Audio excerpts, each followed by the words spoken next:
Assalamualaikum warahmatullahi wabarakatuh. Salam persaudaraan.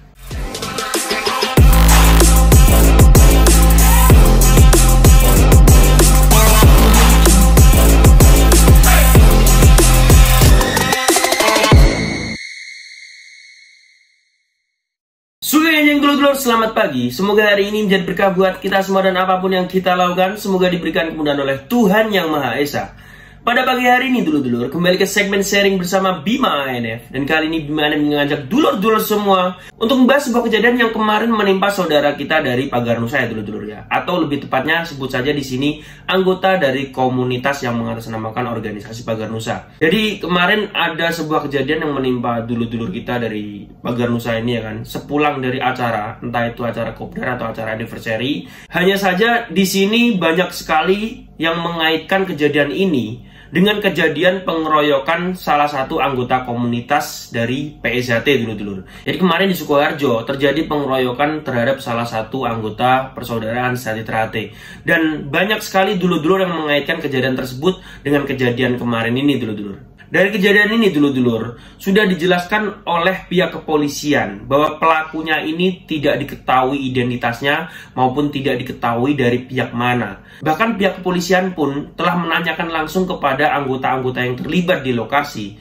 Anggota-anggota yang terlibat di lokasi tidak ada yang mengenali siapa sang pelaku ini dan berasal dari mana para pelaku ini. Karena mereka tidak menggunakan identitas maupun alma mater mereka. Di mana pihak kepolisian akhirnya tidak melanjutkan kasus ini dan akhirnya pihak kepolisian pun memutuskan untuk mengawal saudara-saudara kita dari komunitas yang mengatasnamakan Pagar Nusa ini dulur-dulur. Jadi begini ya dulur-dulur, saya secara pribadi tidak membela dari pihak manapun ya kan, karena saya sudah sampaikan dalam kejadian yang menimpa dulur kita yang menggunakan atribut gasak itu saja, saya pribadi juga menyalahkan anggota ini karena anggota ini tidak bisa menggunakan kerasisannya pada tempatnya. Kalau mau rasis terhadap komunitas yang lain atau organisasi yang lain, monggo, tapi jangan sampai melibatkan orang lain. Di sini dia membonceng kakeknya ya kan, lalu dia menggunakan atribut rasis. Apabila terjadi seperti ini, ya sudah resiko dia. Itu menurut pendapat saya pribadi. Apalagi dengan kejadian ini, banyak sekali dulur-dulur kita yang mengaitkan kejadian ini dengan kejadian yang menimpa saudara kita yang atribut gasaknya ini diambil. Ini merupakan bentuk balasan yang secara tidak langsung ini menggiring opini orang-orang atau anggota yang di sini menjadi korban bahwa ini merupakan tindakan dari warga PSHT atau anggota dari komunitas PSHT yang mengatasnamakan PSHT. Yang padahal kita belum tahu dulur-dulur siapa saja sih musuh kita ini ya kan. Sekarang apa yang mungkin ya kan anggota atau komunitas yang lain mengetahui acara kita kapan ya kan, lalu kita nanti lewat jalur mana saja ya kan. Mana mungkin organisasi tahu tanpa adanya sengkuni dalam organisasi atau komunitas kita sendiri. Dan bahkan lebih parahnya lagi, kejadian di beberapa kota yang di sini sebenarnya melibatkan ormas-ormas di luar organisasi perguruan pencaksilat.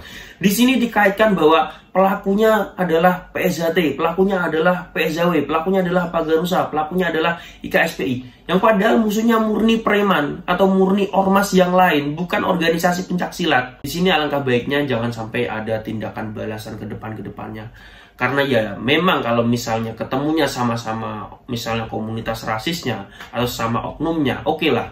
Tapi apabila ketemunya sama adik-adik kita yang tidak bersalah atau saudara-saudara kita yang tidak tahu permasalahannya, tidak tahu apa-apa, ini kan kasihan ya dulur-dulur.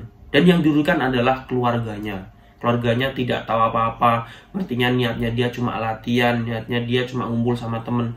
Tapi gara-gara kelakuan dari salah satu oknum atau beberapa oknum, ini yang lain menjadi kena imbasnya. Kan sangat disayangkan ya dulur-dulur. Jadi semoga tidak terjadi lagi kejadian seperti ini. Dan kedepannya para pesilat di Indonesia bisa guyup rukun, nyawiji tanpa membeda-bedakan. Oke dulur-dulurku, terima kasih sudah menonton video terbaru dari Bima ANF. Dan sampai jumpa di video yang selanjutnya. Salam persaudaraan.